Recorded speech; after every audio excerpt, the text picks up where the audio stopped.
Limitado pa ang paggamit sa dalan, pasud ug paggawa sa lungsod sa Hipapad sa Eastern Samar, human mahul pa ang bahin sa karsada haduol sa tulay, dihang gikuso-kuso sa bagyong Ada ang lungsod.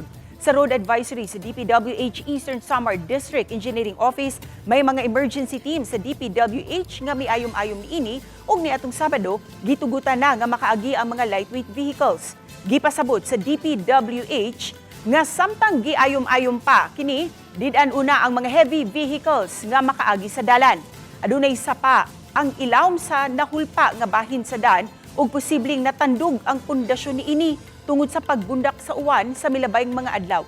Nabalaka si Mayor Benjamin Ver sa lungsod sa Hipapad nga maapektuhan ang ilang ekonomiya tungod kay ang nahulpang daan maoy nagsilbing agianan sa pasud ug paggawas sa ilang lungsod.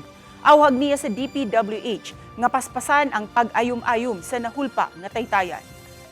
Pakiusap namin sa DPWH Eastern Samar na sana na mabigyan pa ng pansin kasi sabi ko nga this will affect kasi yung natin yung highway na ginagawa ngayon from Hipapad to Las Navas, dito dumadaan yung mga aggregates na taga 20 tons ang mga dinadala, yung mga heavy equipments dito dumadaan.